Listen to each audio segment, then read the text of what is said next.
دوست تھے, انہوں نے, دوست تو نہیں کہہ سکتے, ایک ریلیٹیو کوئی بھی تعلق تھا ان سے, انہوں نے مٹی کے پیالے میں پانی پینا شروع کر دیا کہ جی سنت ہے, اور مٹی کے برتنوں میں کھانا کھانا شروع کر دیا. ان کے والدین پریشان کہ ہمارا سارا ڈنر سیٹ ایک طرف, یہ مٹی کے گھڑے, مٹی کے برتن, مٹی کے لا کے اس نے کچن میں رکھے ہوئے اور الگ ہی سٹائل میں پی رہا ہے. بھائی جس میں سارے پانی پی رہے ہیں اسی میں پیو, جس میں سب کھا رہے ہیں اسی میں کھاؤ. اس سے جب دلیل پوچھی جاتی کہتا ہے یہ سنت ہے. یہ کیا ہے؟ سنت ہے. تو ان کو جب سمجھایا جاتا ہے کہ بھائی جس طرح سب چل رہے ہیں اس طرح چلو, تو وہی آیت پیش کرتے ہیں کہ ایمان والے سنت کے معاملے میں کسی کی ملامت کی پرواہ نہیں کرتے. تو سمجھ لیں کہ یہ آدمی جون پور کا, بولو بھائی, قاضی ہے, جج ہے.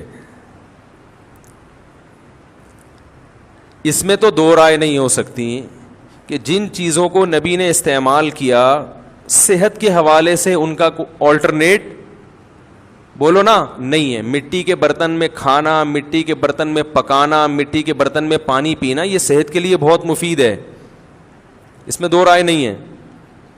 لیکن پہلی بات تو یہ کہ یہ سنت عادیہ ہے, دینیہ نہیں ہے. اس کا دین سے تعلق نہیں ہے, کلچر سے تعلق ہے. نبی کے دور میں یہی کلچر تھا. میں نے اس نوجوان کو پیغام بھجوایا کہ پھر گاڑی میں نہیں سفر کیا کرو, گدھے پہ بیٹھ کے جایا کرو نا بھائی.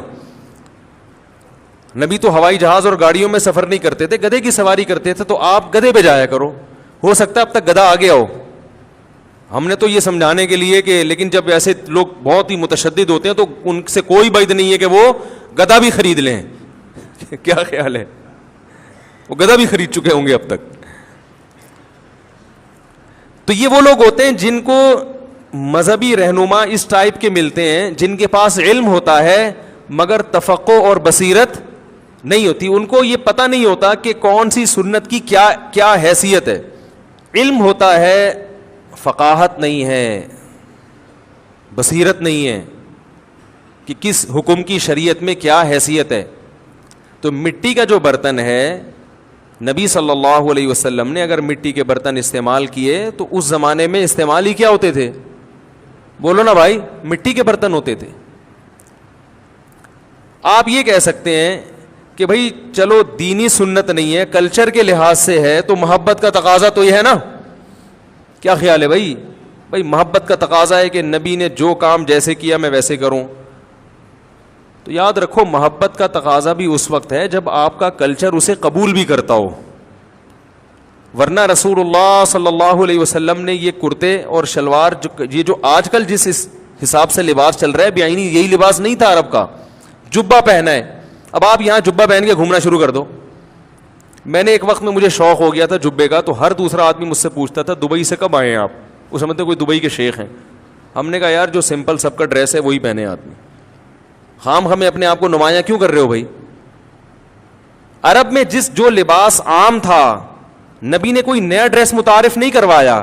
جو لباس عام تھا اسی لباس کو زیبتن کر کے یہ بتایا کہ میری سنت یہ ہے کہ جس قوم میں جو لباس چل رہا ہو وہی لباس پہنو. یہ ہے اصل سنت. اپنے آپ کو پرومیننٹ کرنے کی, نمایاں کرنے کی ضرورت نہیں, کوئی الگ سی چیز نہ لے کر آؤ. اصل سنت یہ ہے.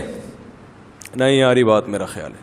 نبی نے جو گدھے کی سواری فرمائی, گھوڑے کی سواری, اونٹ کی سواری, تو اس سے اونٹ کی سواری اس کا سنت ہونا ثابت نہیں ہوتا.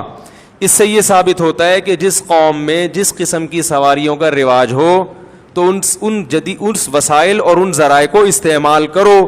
میرے دور میں اونٹ, گدھا, گھوڑا یہ ایسی سواریاں تھیں جو ہمیں پیدل چلنے کی مشقت سے بچاتی تھی. تو جو کام اونٹ پہ بیٹھ سے ہو سکتا ہے وہ ہم پیدل چل کے نہیں کریں گے, جو گھوڑے پہ بیٹھ کے ہو سکتا ہے وہ ہم گدھے پہ سوار ہو کے نہیں کریں گے. تو اس میں بتا دیا کہ اصل سنت یہ ہے کہ جب تم کہیں جہاز سے جا سکتے ہو تو ٹرین سے جانے کی کوشش مت کرو. اگر ٹرین سے جا سکتے ہو تو بلا وجہ گاڑی میں, بس میں جانے کی کوشش مت کرو. بس سے جا سکتے ہو تو پیدل جانے کی کوشش بولو نا بھائی مت کرو. اب آپ کہیں کہ یار موسیٰ علیہ السلام مصر سے مدین پیدل گئے ہیں تو میں پشاور پیدل کیوں نہیں جا سکتا؟ اور آپ یہاں سے بوریا بستر لے کے پشاور پیدل چلنا شروع ہو جائیں کہ موسیٰ کلیم اللہ کی سنت ہے, تو یہ آپ کے پاگل ہونے کی اور بھائی اس وقت موسیٰ علیہ السلام تو فرار ہوئے تھے مصر سے, کوئی سواری نہیں تھی, کوئی روٹی کھانے کا انتظام نہیں تھا, انہوں نے کہا پیدل ہی نکلو. نہیں یاری میرا خیال ہے بات سمجھ میں. تو جو برتن اویلیبل ہو اسی میں کھانا کیا ہے, بولو نا, سنت ہے. نبی نے بھینس کا دودھ پیا کبھی؟ بھینس تھی نہیں عرب میں. ہاں اتنی بات ضرور ہے. تو اس لیے میں یہ کہہ رہا ہوں کہ جون مسلمان بنو صحیح, جون پور کا قاضی بننے کی کوشش مت کرو. تو بلا وجہ معاشرے سے ٹکرانا ہے. سارے گھر والے اسٹیل کی پلیٹوں میں کھا رہے ہیں, آپ مٹی کا برتن لے کے بیٹھے ہوئے ہیں. وہ گھر والے بھی کہتے ہیں کیا بن گیا بھائی ہے, کس کے پاس بیٹھ رہا ہے. پھر وہ دین سے نفرت کرنا شروع کر دیتے ہیں. ایک صاحب کو خواب آتا تھا, انہوں نے مجھے بتایا میں نیند اور بیداری کی حالت میں ہوتا, میرے پاس ایک شیطان آتا, جن آتا, مجھے یوں کرتا اور میں گھبرا کے آیت الکرسی پڑھ رہا ہوں اور میں یہ پڑھ رہا ہوں اور میری آنکھ کھل جاتی, وہ جن مجھے بہت تنگ کر رہا ہے, تو آپ مجھے کوئی وظیفہ بتائیں. میں نے کہا وظیفہ تو تم نے پڑھ لیا نا, ہوا علاج. کہہ رہے ہیں نہیں وہ تو اور مسلط ہو رہا ہے. میں نے کہا اس کا حل یہ ہے, اب اگر جن آئے نا تو وظیفہ نہ پڑھو. اب کیا